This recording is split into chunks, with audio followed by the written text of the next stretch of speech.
Where the hell am I? Meow? Wait, I can explain that.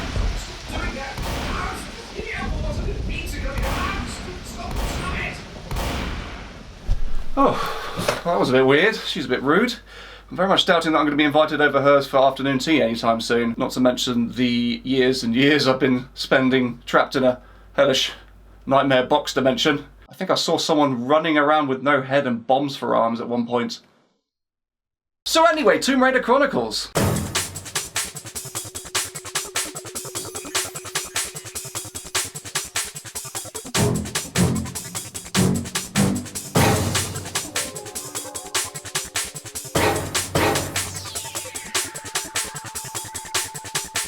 With their lead character seemingly killed off in the last game, it appeared almost unlikely that a new game would ever be made again. Or at least for quite some time. I mean, without Lara Croft, there is no Tomb Raider, so surely it would be quite the task to bring her back and in such a short space of time. Well, as it turned out for core design, her death wasn't as hard to circumvent as they were hoping. Released in the year 2000, Tomb Raider Chronicles was to be the 5th entry in the ongoing Tomb Raider series. But instead of it being a direct continuation of the last story, it instead acted as an interlequel of sorts, with players living out some of Lara's previous adventures. It was to be the final entry in the series to be released on PlayStation 1 and Sega Dreamcast, as the next entry, Angel of Darkness, would be a PlayStation 2 console exclusive and built on an entirely new game engine. But I'm getting ahead of myself here. We've got a lot to cover, so let's dive headfirst into Tomb Raider Chronicles, aka the game that core design really didn't want to make. The opening cutscene starts off on the bleak tone of Lara's funeral, because remember, she died in the last game, wink wink, but of course Winston the butler is here paying his respects, as well as a random younger looking couple too, who are actually the only on-screen appearance of Lara's parents in the entire classic series. So yeah, that's Lord Henshingly? What kind of name is that? Croft and Lady Croft. Now, some of you might be surprised to hear that it's not Richard Croft in this game, and that both parents are very much alive and well here.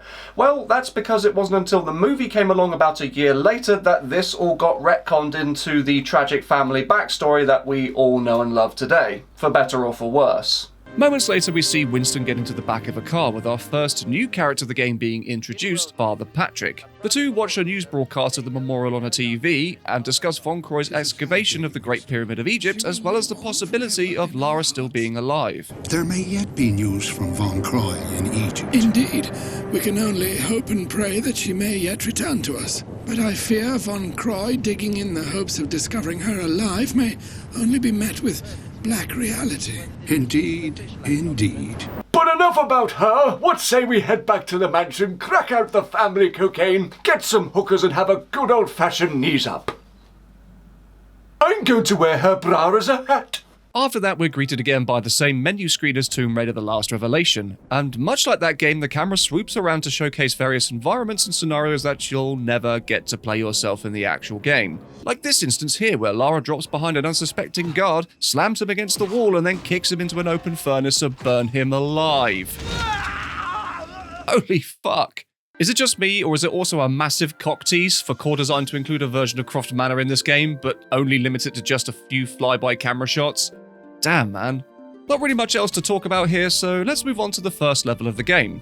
We begin with a short scene of Winston, Father Patrick, and another new character called Charles Kane sitting in the study of Croft Manor, reminiscing on Lara's previous adventures. This forms the basic narrative structure of the game. Each section is introduced by a character in the form of a memory of one of Lara's many adventures, and then the player gets to reenact them for themselves. Charles Kane, by the way, is the substitute for Jean-Yves, or French Shatner, from the last game. He was meant to be featured in this game too, but because core design decided to use the likeness and the name of a real-life archaeologist without his consent, it drew too many complaints, which meant that they had to pull him from the game at last minute. It's a shame that this had to be done, as he's already an established character in the games that fans would recognise, and would have had a better connection to Lara on a more personal level, but it is what it is. The first chapter of the game is set in Rome, with Lara on the search for the fabled Philosopher's Stone. No, not that one. Stop it. Lara is sat in a viewing box at an opera when she's approached by a rather anemic-looking Larson Conway, a character from the very first Tomb Raider game. The two of them are performing the usual exchange of money for an artifact type deal when suddenly Monsieur Huile Chat appears. Again, I really don't know French. Pulls a gun to her head and takes both her money and the stone that they were exchanging. And because Pierre is also as dumb as the day is long, Lara is easily able to get the stone back off them.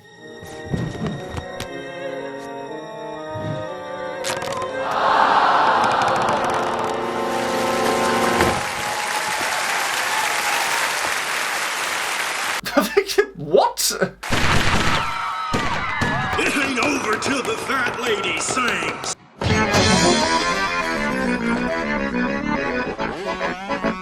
You know, I like to believe that this is the very same opera house from Tomb Raider 2 and that this incident here is the very reason why it became abandoned. Once that's done, we finally get a chance to take control of Lara and actually begin playing this game. The start of the level has you back in your signature shorts and tank top and standing at the rear of the opera house from before. The opera house actually serves as this game's tutorial segment by giving you a small playground of sorts to refamiliarize yourself with how the game works. It also introduces one of the few new mechanics of the game, which is the ability to walk on tightropes. As well as having to move forward with the up arrows, you also have to balance yourself using the left and right arrows depending on the direction that Lara starts to lean towards. If she leans left, you press right. If she leans right, you press left. You get the idea. And that's pretty much it in terms of new additions to Lara's moveset. Aside from a new pole swinging move that you encounter way later in the game and is never properly introduced to you, there's nothing really new here. No, actually, I take it back. There is something new that is extremely useful, and that is the ability to exit crawl spaces whilst facing forwards.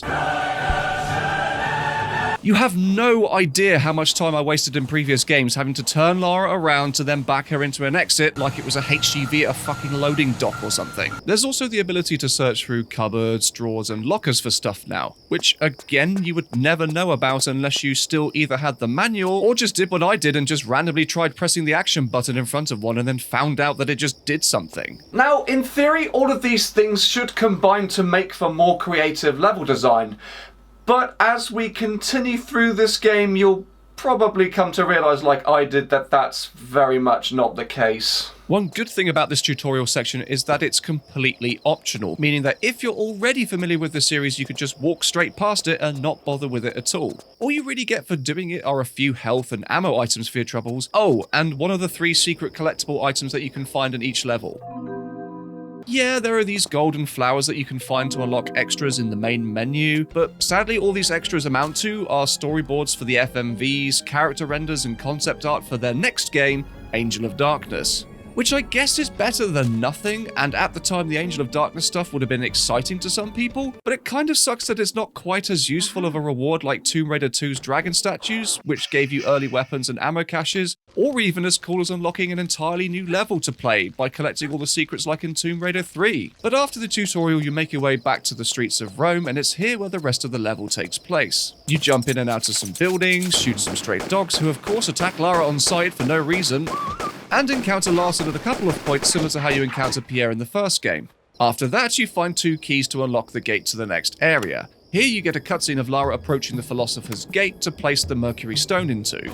You know, that stone from the first cutscene. But turns around when she hears Pierre and Larson goofing around on the rooftops behind her. What? Ain't we trying to kill her anymore then? You were kicked in the head by a horse. We wait until she connects the other pieces. In this fashion, we have the full price at no extra effort. You is one clever cookie, boss. Comparatively, yes. Come, let's get off this roof, and I will buy you a milkshake. Okay. So after that, you find your first extra weapon of the game, the Magnum. Then shortly after that, you pick up the laser sight for it. About 3 times. You may notice that the scope of the laser sight in this game actually has a red tinge to it now, whereas before in Tomb Raider 4, it was just a scope with a red dot sight. I'm not quite sure why this visual effect was added, as from what I can tell it doesn't actually help you make more accurate shots and is entirely superficial. Perhaps this was done to make the laser sight look more like a red laser, but if that's the case then they should have done away with the scoped aiming entirely. Or just, change the name to what it actually is, an optical scope sight. Anyway, semantics aside, the rest of this area is actually pretty straightforward. And then you loop back around to the Philosopher's Gate from earlier where you're held up by Pierre and Larson again. You want to try the back pockets?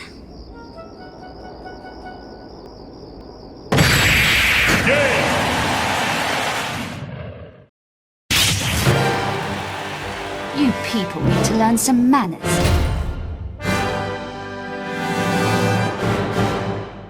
Having been tricked again, Larson takes the stone from Lara and places it in the gate, which then sets him on fire. For reasons. Then Lara kind of just pieces out and the cutscene just sort of ends. And then before you know it, bam! We're in the next level. No connecting shot, no follow-on from the last environment, we just get a fade to black and we end up at the start of the next level in a dead-end alleyway. Remember in previous Tomb Raider games when each level felt connected to each other? Like you would finish and start at a point where it made sort of geographical sense, if you get what I mean. For an example, it would be like if I walked through a set of big doors and then I would start a level on the other side of those doors. Or at least there would be some kind of cutscene showing me how Lara got from point A to point B. Wasn't that just a nice thing for the developers to leave in to not leave you feeling confused? Well, I can't help but feeling that they kind of forgot to do that here. Or at the very least, just didn't care. Anyways, level 2 now, and we're apparently on the search for the next stone to place in the Philosopher's Gate. It's here that we get to collect the crowbar item from Tomb Raider The Last Revelation, and encounter one of the few actual instances that you'll get to use the tightrope walk mechanic. You'll also find yet another scope, even though you literally can't finish the previous level without one, and then after solving another basic bitch puzzle, you open up the door to a room with a giant statue. A giant statue with a distorted texture on its crotch that makes it look like it has a massive vagina. No, I'm not even kidding. Look at it! I honestly would love to know if this was done on purpose, because I just won't accept that this was a complete fluke. I know the British people, and if it's one thing the British people are very, very good at, it's taking the piss in any way that we can. So you place a tuppence in the statue with a tuppence, you dive through a waterfall and arrive at a chamber with what I can only describe as something straight out of a Serious Sam game inside of it. I mean, yeah, it's a cool looking enemy and all, but you mean to tell me that this, and I quote, ancient mechanical Roman head that shoots lasers has been laying dormant here for centuries with nobody living around in the local area here ever noticing it? It just seems a bit odd, doesn't it? Because you think someone would have walked into that room and been like, hey, what the fuck is this? And then reported it somewhere, not just like, okay, that's a thing, I guess. To deactivate this thing, you have to shoot it in the eyes with a scoped magnum before it one-shot kills you with its lasers. Gee, where have I seen that move before, I wonder? Then once that's done, you enter the sewer hatch to search for a valve wheel that you use on the giant water pump to then open the way to the next area. Here you encounter another statue that also has a lady's tuppence, only this time it comes to life to attack you. This fight is kind of like the Shiva statue fights from Tomb Raider 3, only they fire lasers and can't block your attacks. It's made super easy with the introduction of the shotgun beforehand, which can be used to take this guy out in a matter of seconds, making this encounter a complete joke. But once you finish them off, a gate opens to a corridor that leads you back to the Philosopher's Gate, and another encounter with Larson, who tries to ambush you again for the stone. Once he's defeated, the 3 stone serpent heads above the gate come to life and toss Larson aside like a ragdoll. Once you defeat the shit Hydra, you place the last stone into the gate and open the portal to the chamber with the Philosopher's Stone. No, not that chamber, not that Philosopher's Stone. Cut it out! But just before you reach the platform to pick it up, the game goes psych and drops you down a slope and into another level. The next level has you going through a small gauntlet of challenges to reach the Philosopher's Stone. No, not that one! For fuck's sake! In this gauntlet you encounter lions, lava pits, more living statues, but perhaps more interestingly, actual living Roman gladiators who run like they've shit themselves. So, have we travelled back in time here, or is this still modern day, or nah? Also, check out this puzzle here. There's an item that I can quite clearly see is stuck in the ground, which raises up on a platform that's controlled by this rope here on the other side of the room. So I go pull on it once and see that it's moved up enough for me to be able to grab it. But when I climb back up to do so, I find out that for some reason, Lara is not able to pick this damn thing up, even though she can quite clearly do so. Anyone could do this. Even fucking Winston could pick this up. But nope, what I actually have to do is pull on this rope multiple times to raise it to its maximum height and then run back to collect it before it gets dropped down to the floor again. There's being contrived, and then there's being so contrived that it's completely devoid of all logic. What the fuck? Once that's collected, you fall through yet another trapdoor, and you get a short cutscene where Lara is hanging off a ledge when suddenly Pierre shows up. Somehow. Wait, how in the hell did he get here without using the same items and solving the same puzzles as I did? Actually, you know what? I'm not going to bother. She tricks him into helping her up from the ledge, but shortly after this she doubles back on her promise to not lay a finger on him, and instead causes him to fall off the ledge and to his death. But I...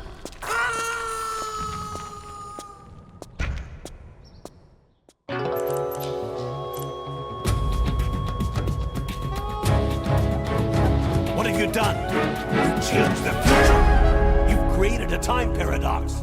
Okay, he's not actually dead, but you tell me how he survived that. After that, you make your way past some more living vagina men, and then finally arrive at the Philosopher's Stone.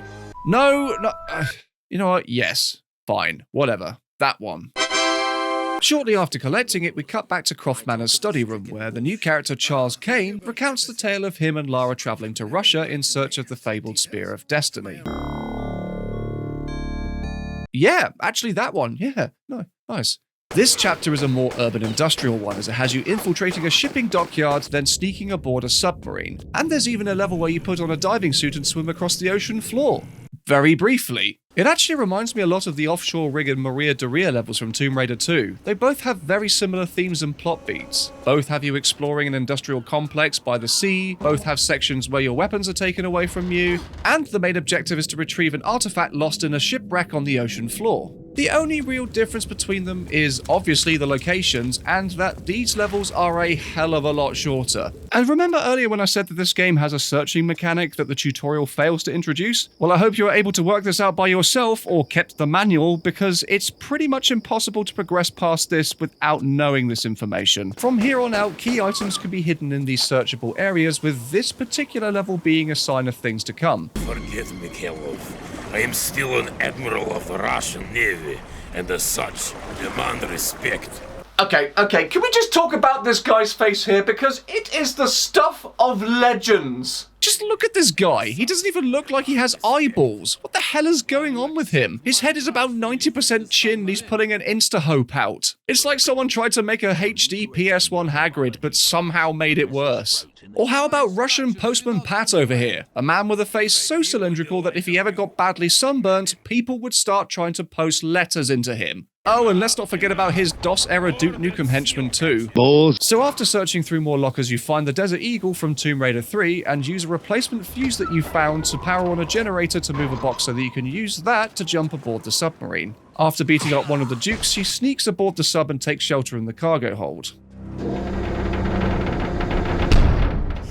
Economy class. Well, if she thinks the accommodation here is bad, just wait till she sees the catering. Of course, she's eventually found and captured, meaning all of your gear is taken away. So for the next level, you spend it crawling around in massive air vents and avoiding combat altogether until you can find your guns again. There is one section here where it's obvious that you need to sneak up on the ship's cook to take him out somehow, but figuring out how to do so can be a little bit tricky. At first glance, it almost seems like you're possibly meant to use the cooking hobs to set him on fire, but this method quickly becomes redundant when you realize that he's not stupid enough to climb up and follow you into it. What you're actually supposed to do is hold down the walk button and then slowly walk up behind him and use the use key on his back to then select the crowbar to then use that to knock him out. But what makes this a little bit tricky is the fact that walking has never been used in any of the Tomb Raider games prior to this as a sneaking function. So it wouldn't be your go-to thought to do this. You'd just assume that you have to find some kind of item within the kitchen to use to hit him with, like the pots and pans, not walk up to him casually with the loudest footstep noise in the world and be able to use the crowbar on him. Look, I applaud them for introducing something new to the series to try and keep it fresh and interesting, but it's yet another half-baked mechanic that's never properly introduced to the player or ever explained to them. So how the hell is anyone supposed to know that they can do this? Eventually, though, you find your weapons in the room next door, and it's not long until you're gunning down goons again with wild abandon. But at the same time, you're also collecting parts to assemble a breathing apparatus, which you find out is for a deep-sea diving suit that you eventually use to explore the ocean floor in the next level. Suit me up, Winston. But sir, this is the wrong franchise. I said suit me up! Very well.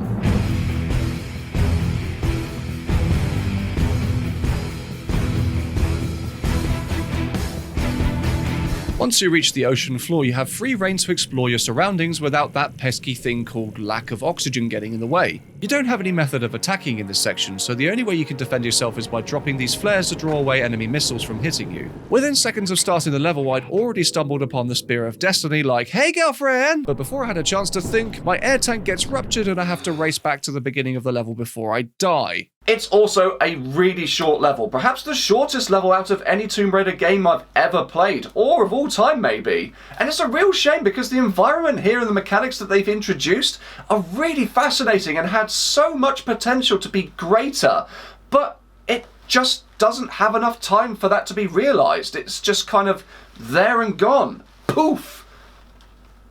And the dirt is gone! Once you arrive back at the airlock, you're confronted by Russian PS1 Hagrid, who takes the spear for himself and is about to send you to the brig again, when suddenly the spear lifts him off the ground and makes him explode.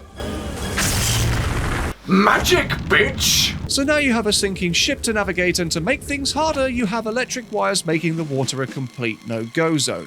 You spend most of the level trying to work out how to turn them off, and once you work that out, you come across Comrade Pat from earlier, who tells you of an escape pod that you can use to escape, but it needs 2 gas canisters in order for it to work. It's not long after this that you find them both, but before you place them in the pod to escape, Comrade Pat tells you to leave him behind to save yourself so he can go down with his ship and die a hero. Tell my story.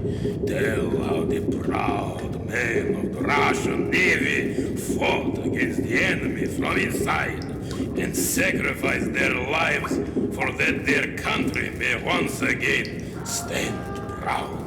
Tell my story of how me and my men bravely delivered letters in face of great adversity. 4 pesos! Lara then uses the escape pod right before Comrade Pat is killed by the spear's power, and then the submarine explodes, leaving the spear's true location forever lost to the ocean depths. Just as Charles Kane arrives on a boat to rescue her, the Russia story ends and we're back at Croft Manor again. A storm raging outside cuts power to the house, which triggers a memory in Father Patrick, who then recounts the next story. The 3rd chapter of the game is from the perspective of a teenage Lara Croft, who is staying with Winston at his family home in Ireland. Right before Lara starts to take her top off, for no reason, she hears a knock at the front door of the house, which turns out to be Father Patrick. Wait a minute, how old is Lara supposed to be in this game here again? Let me just check this for a moment, I don't want to get into trouble. Oh, fuck. Police! Get down, Greg! Get down, Greg! Stop resisting! Stop resisting! Stop resisting! No, I swear! Stop resisting! She hears that Father Patrick is off to the nearby Black Isles to investigate some paranormal activity, and because she's also determined to get to the bottom of things, she stows aboard his boat and travels with him to the island in secret. I've heard people say that they dislike this chapter and aren't a fan of its design, and whilst I can agree with them on some things, I would have to disagree with them on others. In terms of the overall atmosphere, this is the best chapter in the game by a long shot. The environments give off a very strong, spooky, and almost Tim Burton-like vibe to everything. It's really cool. In fact, it actually reminds me a lot of another PlayStation 1 title that recently got remastered, Medieval. Lots of gothic horror imagery set against a rural medieval period backdrop, that kind of thing. The level geometry is pretty misshapen and uneven, which makes traversing them quite interesting, but it also can have the reverse effect at times, making the whole thing feel a bit haphazard and clumsy. Especially with the inclusion of everyone's favourite mechanic from Tomb Raider 4, rope swinging. No! There are multiple instances where you'll encounter large ravines that you're expected to cross by either swinging to a ledge or performing a running jump. The problem is that it's not always clear what you can and can't reach, so more often than not you'll spend a lot of time employing that good old-fashioned trial and error to work out where to go. Which leads to a lot of that. Not long after you start the level, you stumble upon the eponymous gallows tree, where an undead spirit appears to Lara in the form of a hanging corpse. Lovely! Come, child, come closer, for I have gifts for thee. I've bought you this limited edition Super Pashinacon plushie. Yes, I still do have the receipt. The spirit tells you that he needs you to find his petrified heart that's hidden in the roots of something called the World Tree. So then I set off to begin exploring and... Aw, who's this little munchkin? Hey there, little guy, are you lost? Oh, look, he's so precious. I think he's coming over to say hello. Ow! Nope, tiny dude is very much a tiny dick. He just bit me in the fanny. Okay, maybe I can just loop back around here and escape down this way. Ow! Are you kidding me, game? Come on, I was nowhere near that fire. Eventually, though, you find some items to make a slingshot, which I first assumed was the developer's way of letting you fight back against these creatures. But instead, it's just a key item that you use to shoot down an object to open the path to the next area. So because young Lara doesn't have any way of attacking any enemies, you have to rely on non-conventional methods to defend yourself instead. These tiny enemies don't really like fire at all, so if you happen to be carrying a lit torch, they run away from you. You can even chuck the torch down on the ground to keep them limited to certain areas of a room, which comes in handy at a few points later on. After collecting the heart from under the tree, you encounter Father Patrick again, who is having an epic battle with a hole in the ground. He asks you what you're doing here and instructs you to head over to the chapel to keep yourself safe, and he'll meet you there. So after Lara throws away a weapon that she could have easily used to whack these creatures with instead of throwing it like a grenade, we arrive at the next level, which is called the Labyrinth. The level starts you off right in the middle of the chapel hall, which is pretty clunky to navigate because of its tiny size. There's a puzzle here that's similar in style to the one from the Under the Sphinx level from Tomb Raider: The Last Revelation, but mercifully it's only a fraction of the difficulty here, and there are only 2 doors that you need to open. And thank God, because I can't even begin to describe the amount of PTSD that puzzle in Tomb Raider 4 gave me. So to be faced with potentially something just as difficult again would have likely sent me over into the fucking abyss. As you approach the door, a cutscene plays showing Emperor Palpatine, who flies past you to arrange some furniture in the next room and then disappears through a wall.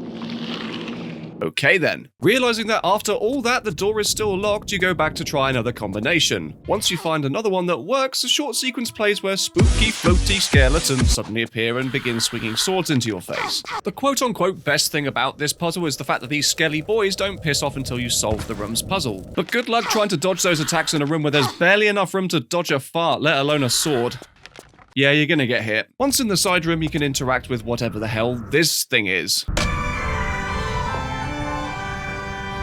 Alright, bit weird. Like me, you were probably left wondering what in the hell I just picked up after all that, so I went to the inventory screen to find out, and it's... bone dust? Bone dust. So you go put the bone dust in the thing which stops the skelly boys, enter the last combination to open the other door out to the rest of the level, and the next room has you falling down a hole and following Emperor Palpatine into the aforementioned labyrinth, which is the next puzzle. The idea here is to work out how to follow where the ghost is going by rotating a central column with bridges attached so you end up facing the correct direction. And guess how long this one took me to work out?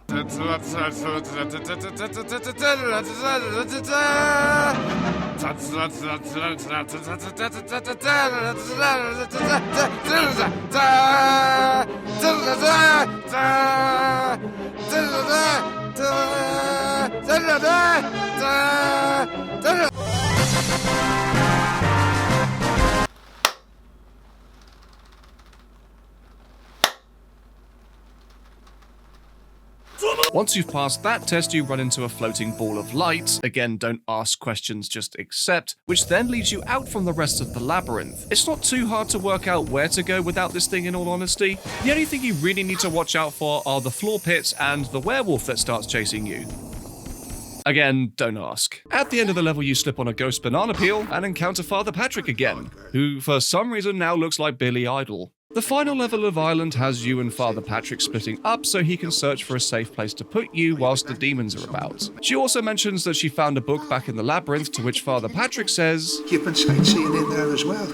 Good Lord almighty, girl. I've been needing to chain you to something." Yeesh, poor choice of words for a Catholic priest to be using on a teenage girl, don't you think? The general gist is that this book that Lara's found contains protective incantations and symbols relating to the many demons and spirits inhabiting this island. Father Patrick, of course, dismisses the need for such protection as he says, and I quote, "I've got enough protection from the Lord Almighty above." Yeah, we'll see about that. He also casually mentions that the symbols need to be drawn out and for you to be sat in the middle of them in order for them to work. And this is literally the only hint that the game gives you on what you need to do next. You may notice that you're immediately faced with 2 paths. A path directly in front of you and a path to the side of you. So naturally the game expects you to start walking ahead, but each time you go to do so, a short cutscene plays out showing a demon on horseback nearly chopping Lara's head off. Oof, man, these environments are starting to look really cardboardy here. It's almost like they've reached the limits of what this engine was capable of, and we're starting to cut corners here and there just to meet Eidos' deadline.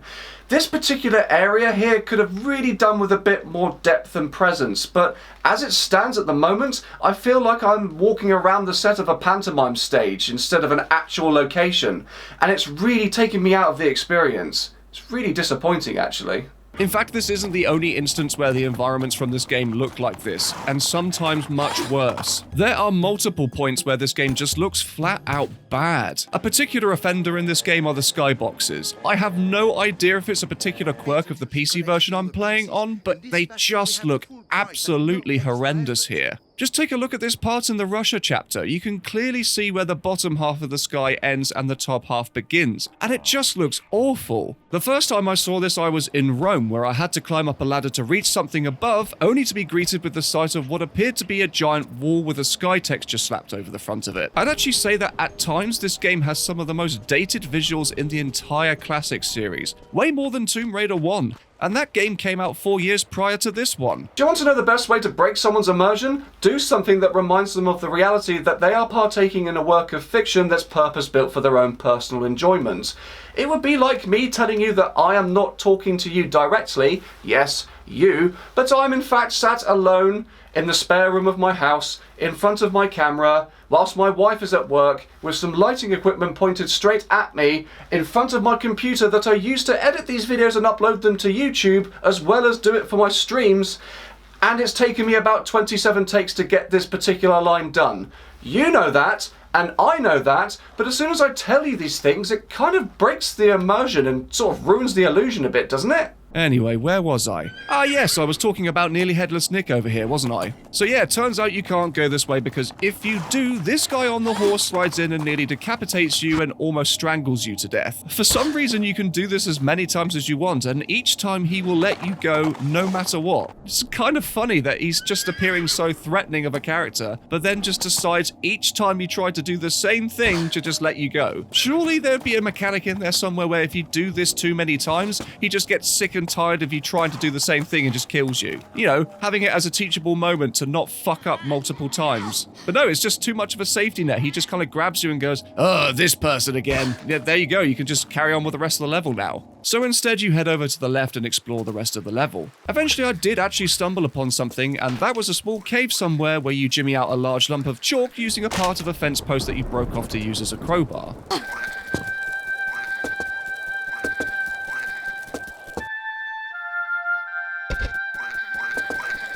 Yeah, okay game, I get it. I'm playing a Tomb Raider game and you want me to feel nostalgic. But I'm not really sure this particular mundane moment warrants the use of the iconic theme tune, do you? And that's another thing that this game keeps trying to do. At really random points it plays the first 4 notes of the Tomb Raider theme, and it almost comes across like it's trying to nostalgia bait you. The first time I heard this was actually back at the first level of Rome. All I did was just climb out onto a rooftop and got shown a camera shot of an iron gate, but apparently the game thought this action was just so awe-inspiring that it decided to play the Tomb Raider theme. Or remember when Lara just let a man drop to his supposed death in an act of cold blood? Theme tune, motherfucker!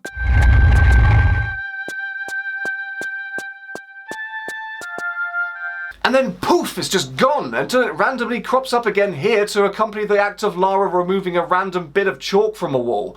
Wow, how majestic! How Tomb Raider! Truly, this is such a character-defining moment that it requires her theme song! Once you're back at the beginning of the level, you can use the chalk to draw a protection symbol on the rather blatantly interactable floor tile here. But instead of it actually, you know, protecting you, you're instead rescued by Father Patrick, who, remember, has all the protection that he needs.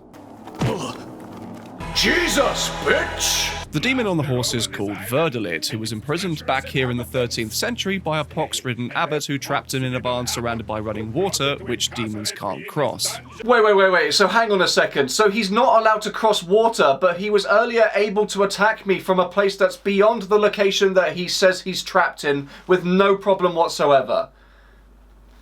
I call bullshit. So in order to free the priest, you now have to find a way to shut off the running water surrounding the barn. To do this, you head to a creepy tiny windmill that's surrounded by water where you encounter a creature called a sea hag. And it looks like someone skinned a mermaid version of Mr. Burns from The Simpsons. It's horrifying. After finally entering the windmill and being introduced to the pulse-swinging mechanic for the first time, you manage to change the direction of the water currents, which allows you to access a ledge that you couldn't previously. Climbing this then allows Lara the ability to enter the barn to turn off the water wheel, which then stops the water current but also sets the demon free. The demon briefly rejoices at finally being free from his captivity and decides to spare Father Patrick, but then things suddenly take a dark turn when he sets his sight on killing Lara instead. All seems lost until Father Patrick reminds Lara about the book that she'd found earlier, and after reading out loud all of the names of all of the demons, she eventually comes across his, which allows her to take control of him. With full control over the demon, she banishes him back to the Shadow Realm, or something, and then the island chapter ends with us once again returning to Croft Manor. The group of men move on from the study room and into the secret trophy room. Remember, the one that players could only access if they found a secret button by the pool's diving board and then run over to pull a secret lever and then make a mad dash to the entrance before it closes? I like how the characters acknowledge the over-the-top way that Lara used to get into this room by asking Winston if he has to do the same thing. Ah, the infamous trophy room. And you will be doing the acrobatics to enter, Winston, yes? Miss Croft did enjoy her little games. Once inside the trophy room, the group discusses an artifact called the Iris, which, if you remember, was the same artifact Von Croy and Lara raced each other for in the prologue to Tomb Raider The Last Revelation. It was actually included in this very room in Tomb Raider 3, but at the time there was no name for it or any information on what it actually was. But regardless, it's time for us to finally know how the Iris came to be back in Lara's possession, as it was leaving him and Angkor Wat and stealing this thing back that caused their major feud between them in Tomb Raider 4. Ladies and gentlemen, it's time to talk about Von Croy Industries. Oh boy! The final chapter of the game takes place in another urban setting, with Lara infiltrating the Von Croy Industries building in New York. This time Lara is accompanied by a hacker character called Zip, who constantly sounds like he's about 3 seconds away from saying, "Hey man, I've got 5 kids to feed." Yo! Jimi Hendrix is back! Lara! You there, Lara? She hang glides across the rooftops to land on the VCI building and then abseils down the side and shoots open a vent cover with her pistols to enter it. A pistol that's apparently silenced but actually has no silencer attached. Great job, Core. Once inside, you begin to make your way through the building's ventilation system and into the main facility where they're keeping the Iris. The vents are full of laser traps like the one from Area 51 and Tomb Raider 3, and all of them can cause massive amounts of damage to your health if you're careless enough to fall into them. You may also notice the lack of holsters strapped to Lara's waist, and that's because the developers thought it would be a brilliant idea if they didn't give you your pistols for this chapter. Even though in the last cutscene, literally a few seconds ago, she's shown wearing them and also using them. The only weapon that you get for the entire chapter is the MP5, which also makes a return from Tomb Raider 3. This time it's equipped with a scope and has the ability to toggle between 3 firing modes: full auto, burst, and sniper. Switching between firing modes sounds like a good idea on paper, but in execution, the results are a little lackluster. It also creates a new problem where you have to remember to switch firing modes depending on the combat situation. The majority of the enemies that you'll encounter are at mid to close range, so if you've forgotten to switch from sniper back to full auto or burst mode, you're immediately at a huge disadvantage. So you'll likely just end up leaving it on at full auto and just tapping the fire button when sniping. It achieves the same thing as switching fire modes, but in a quicker and more intuitive way, whilst also allowing you to be more adaptable to various combat situations. During the first 2 levels, stealth is the name of the game here, and much like Area 51, it's extremely broken and getting caught can often lead to disaster. Most of the time you'll be crawling through vents and crouching behind cover to avoid being spotted. Of course, you could still shoot the guards in the head if you'd prefer, but then you're left at the mercy of the janky aiming system, which makes accomplishing this way harder than it actually needs to be. You also need to make sure that you keep an eye on that all-important ammo counter, as for the first time in franchise history, you can actually run completely dry on ammunition and be left with no way to fight back at all. And this comes back to majorly bite you in the ass in the final level, but let's talk about these levels first, as even mentioning the name Red Alert sends me into a blind, uncontrollable rage. Once you've snuck your way past some guards and mildly bothered some scientists who clearly don't give a fuck about you being there, you eventually make your way to this area here where you need to sneak up behind this armored guard and knock him out. To do this, you combine a cloth that you find in a storage room with a bottle of chloroform that you find in a room where Von Croy is apparently making death beetles! Oh great! These guys again. Once you've taken this guy out, you'd be forgiven for thinking that that's how you have to take them out from here on out, when actually... yeah, you can just do that. Once you loot the corpse for a CD that's probably a mixtape of 80s hits or some shit, you make your way through a room that's complete bullshit, and then take a scientist hostage to open up the door to the Iris Labs control room. Once there, you can trip the switch and dash downstairs to grab the Iris before the power turns back on and you're fried like a chicken nugget. Lastly, you then run into a JPEG image of a corridor, and the next level starts outside a metal detector, where you have to willingly give up your weapon to avoid being turned into Swiss cheese. It's also here where you get your first proper chance to use the sunglasses Lara has been wearing this whole time, and you use it to spot invisible hazards like lasers that can kill you in one hit. For this portion of the level, you're now expected to sneak around the offices to find more sleepy time rags to use to take out certain guards. Eventually, you find a keycard which is used to unlock the door to the bathrooms. Why they have them card locked, I have no idea. Then you make your way back into the ventilation system to arrive at the main elevator shaft. Once you've made it to the elevator, you use it to return to the hallway near the beginning of the level. And no, you can't stealth attack this guard here for some reason, so don't even try. So you instead walk over to the second elevator and use that to reach the upper floors. But instead of arriving on an empty floor, surprise! So I did one of two things here. I panicked and ran straight past them, only to find the door ahead was completely locked and two large medkits were just sitting there almost as if the game was trying to say, "You actually ran here? You're fucking brave." And the second thing I did was to frantically press the elevator button to hopefully escape. But instead of it taking me up, the doors closed and the elevator exploded, sending me plummeting down to the ground floor. And then before I had time to react to the whole situation, I hit said ground floor at terminal velocity, killing me instantly. It took me a lot of tries to work out that I needed to press the same button a third time to engage the emergency brakes to stop myself from dying. I mean, fuck me, right? That seems like the obvious thing to do, doesn't it? What the hell is a first-time player expected to do at this point? Just wing it and hope for the best? Interestingly enough, this is where I have to defer to the PlayStation version of the game. As when watching a full playthrough of this game just to refresh my memory, it got to this particular part and I was amazed to hear lines of dialogue from Zip that were completely missing from the PC version. Close the doors! Close the doors quickly! Close the doors quickly!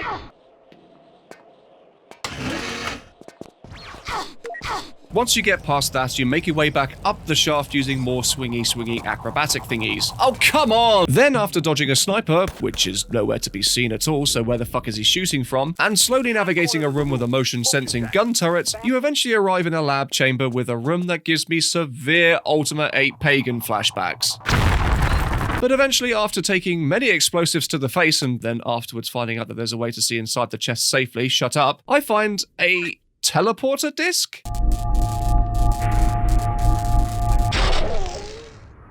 I have several questions. So yeah, apparently Von Croy Industries has a fully working teleportation device that just so happens to beam you straight back to the very same floor that you came from the start. Slight tangent, I know, but I love the atmosphere of this room after you teleport. It's just dead silent and covered in this blood-red lighting that makes everything just feel so creepy. And that got me thinking, wouldn't it have been a stroke of genius if after using the teleporter, she was instead beamed into some kind of hellish horror dimension for the final act? And that's the reason why she was taking the Iris away from Von Croy. Not for her own personal gain, but to keep it away from him so he couldn't access this dimension's power. You could have had levels where she was trying to get out of this dimension, and it's all kind of like H.R. Geiger looking and Salvador Dali twisted and all that kind of nonsense, and it would have been really, really memorable and a great twist for all the right reasons.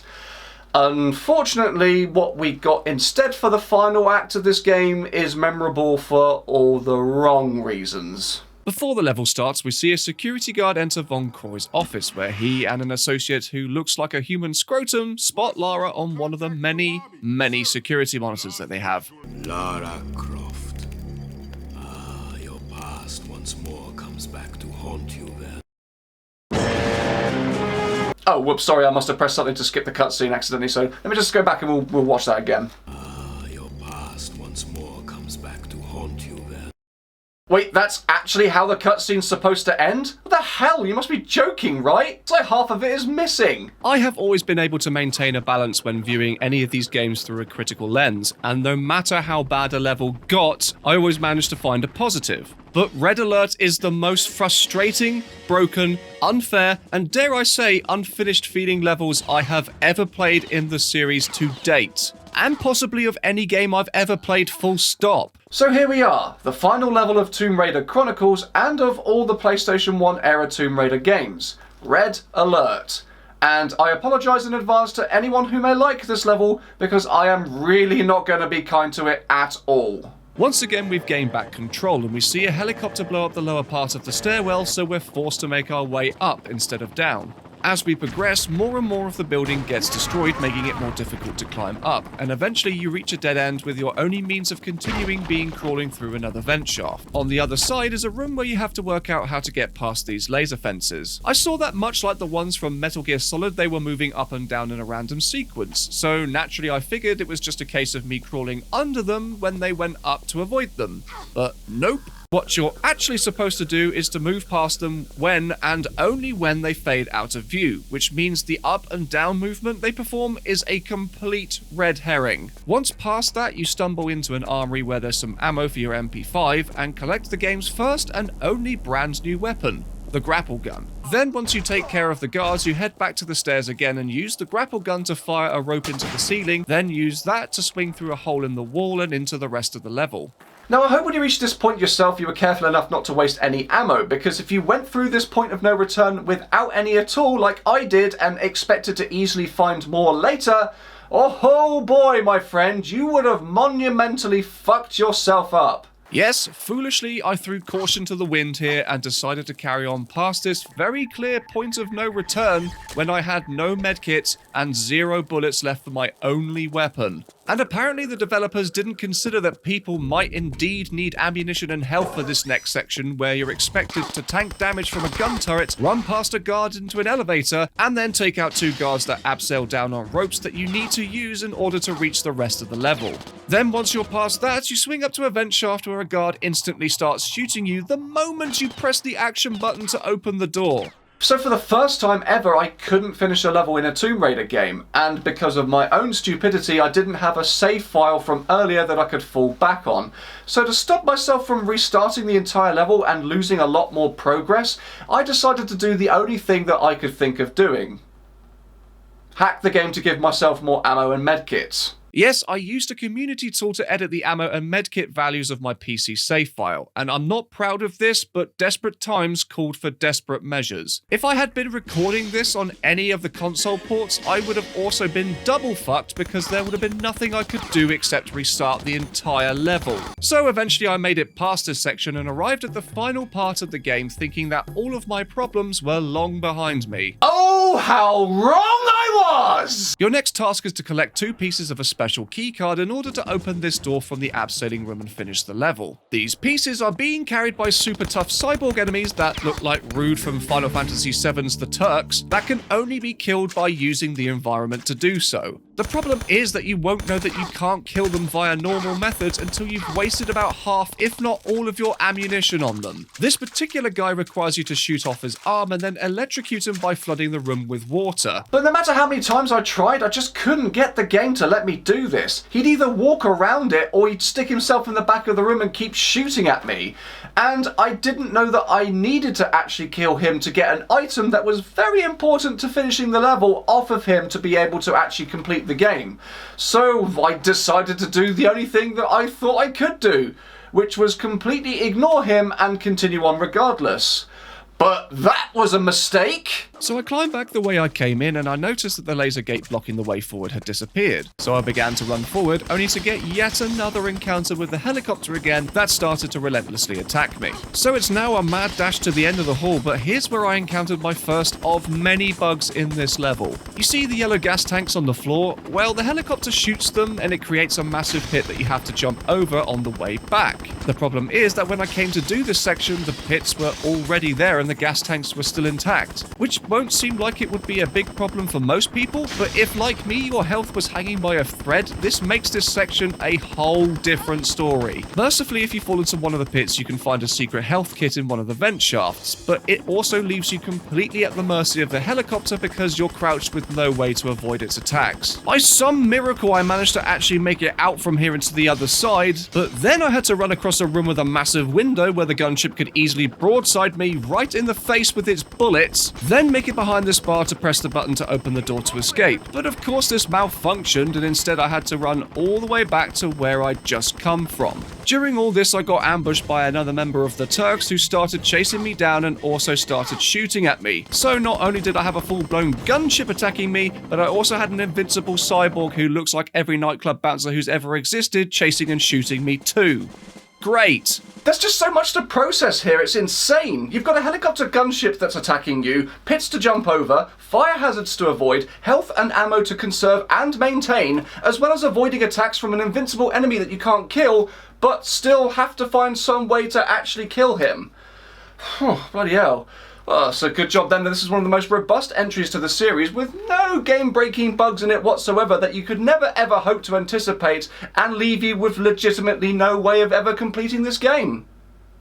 That would be fucking stupid. This part here requires you to lure this cyborg across all the pits and around this corner and into this room here. Then once he's here, you have to pull a lever to trap him, and then you have to navigate through an entire area filled with poisonous gas that Von Croy just so happens to have because reasons, and then pull a lever to release the gas into the other room and kill the cyborg. Sounds simple enough, doesn't it? But there's just one small problem with this, and that is that this guy's AI is incredibly broken. So getting him to actually make it across all these gaps, which he can often fall into, and then follow you around the corner to trap into the room, is rendered an impossibility. And all because of the game-breaking bugs relating to when and where you choose to save your game. Yes, your greatest enemy here in Red Alert is the save system, and not because of any intended design choices like the save crystals this time. Turns out if you chose to save your game at a certain point between the first run past the helicopter and when you trap the cyborg, it will corrupt your save file and fuck up the cyborg's AI. So now, instead of him following you all the way to the room without any issue, he now falls into the pits and can get trapped, meaning that you have no way of actually collecting the last item that you need to finish the game. I had no clue at all that this is what happened, and I tried for a long time to get past this issue legitimately, but instead I got stuck in a never-ending death loop of me getting killed by the helicopter because I was frantically trying to work out what the fuck I needed to do, which left me open to all of its attacks, and I just almost gave up at this point. So right then and there, I knew that all was lost. I would have to completely restart the chapter because I had no save file to fall back onto in order to complete this game. But by this point, I was just so tired and angry with this game that I had no motivation whatsoever to actually beat it. But then, my friends, that is when the Stellar Fairy paid me yet another visit and gave me a brand new save file to use. So armed with a brand new, and more importantly, working save file, I was able to lure the cyborg into the trap and kill him with the gas. Once he was dead, I collected the last piece of the key and combined it with the other one, which I'd also gotten with this save file because I couldn't kill the other cyborg as well. And then I finally made my way back to the abseil room and used the key with the door to unlock it and finish the game. The last cutscene shows Lara escaping the VCI building on the same hang glider that she'd used earlier to get in. And after nearly being shot down by a human Shrek, the scene fades back to Croft Manor where the three men toast to Lara's memory. To absent friends. Indeed. Then we fade over to Egypt, where Von Croy is still searching the Great Pyramid for any trace of Lara. All seems hopeless until a young lad runs over and beckons Von Croy to follow him over to the pyramid. He follows him down into the catacombs, where he rushes over to one of the workers who have found something very important. We've found her. I hate to break it to you, mate, but that's not her, that's her backpack. Maybe check your meds or something, or get some sleep, yeah? Seem like you've had a long day. And that was Tomb Raider Chronicles, a game that I'm in no way, shape or form in any rush to revisit anytime soon. From the moment that I clicked the new game option on the menu screen, I knew I was going to have a very divided opinion about this game. On the one hand, it's more of the classic Tomb Raider experience we know and love, but on the other hand, it's a game that really has started to show its age and highlights just how tired the formula has gotten at this point. It's also clear that the dev team from Core Design who were working on this game had very little passion for this project and just wanted to get it out there and done in any way that they could to keep Eidos happy. The amount of shortcuts and half-baked ideas in this game is almost overwhelming, which sucks because this game introduced some good ideas, but they needed far more time to be worked on to be fully realized. The tightrope mechanic is so underused to a point where it's almost completely pointless. The pole swinging mechanic is fun, but it only comes up on a very rare occasion. They tried to make Lara have a stealth takedown mechanic in this game, but it's just so clunky and situational that it's almost impossible to know who you can and can't perform it on. But the problem is that none of these levels really felt like that they were built with these new mechanics in mind. They actually, in more ways than one, feel like they were actually put there just as an excuse to shut critics up at the time who were complaining that the series had become a little bit stale and derivative and wasn't really doing enough to evolve itself. When really these mechanics should have been the core focus, no pun intended, so that they could actually design more interesting and fun levels and environments for the player to explore as a result. But sadly, that just never happened. The environments are also a hell of a lot smaller in scale than in previous games, and it makes the game feel almost claustrophobic, even in areas where it's supposed to be open and spacious. There weren't any big moments where I got a sense of wonder when playing a Tomb Raider game, and I don't entirely blame Core Design for this. Had Eidos given everyone more time to work on everything, it would have been a better game for it. But the success of the series was just too powerful, and the demand for a new annual title was getting more and more unfeasible. So as a result, people were just burnt out. They didn't care. Hell, they tried to kill her off in the last game just to give themselves a much needed break, and that didn't even work. So as you'd expect, the result was a game with just the bare minimum of effort required to make it at least functional and no extra time to give things a much needed polish. It would also explain why there are so many game-breaking bugs and glitches in this game. I have never encountered any severe bugs or problems in a Tomb Raider game up until this very game, and it's extremely disappointing. And this is perhaps the worst offender for me. A lot of game shortcomings can often be forgiven if the game itself is fun to play and rock solid enough. But sadly, that's just not the case here.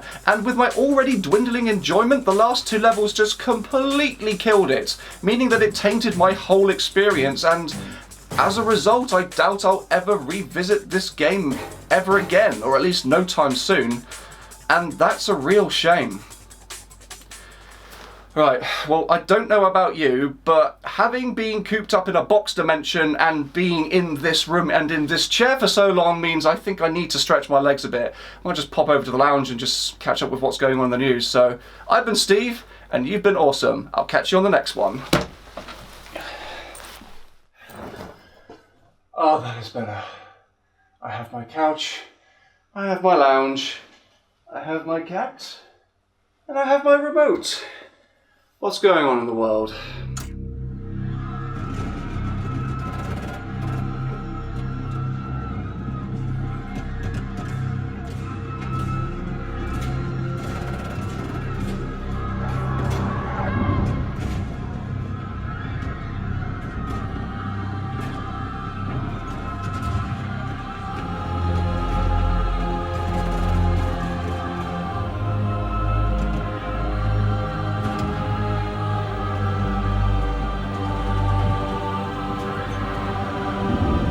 Oh, fuck.